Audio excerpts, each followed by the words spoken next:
Alright guys, so quick update. I've actually been in negotiation with getting an editor going.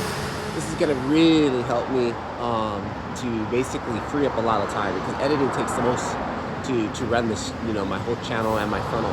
So I actually built a ChatGPT bot that is all based off of Alex Hermosi, and I'm using him as my mentor to give me advice based off of Alex's, his whole thinking and his concepts and things like that. And it's actually working out pretty good.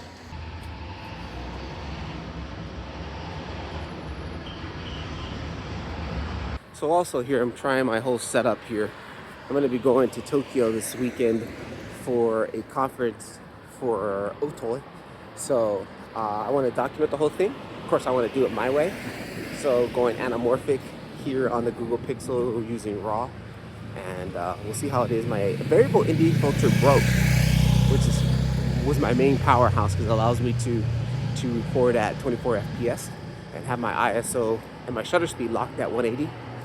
But now I have to use not a variable ND, but different ND. So I have to take one out, put a new one on, and it kind of sucks. For example, right now I would normally lighten it up, but I just have these hard stops, so we kind of have to deal with it. So just doing some test shots for the week until this weekend.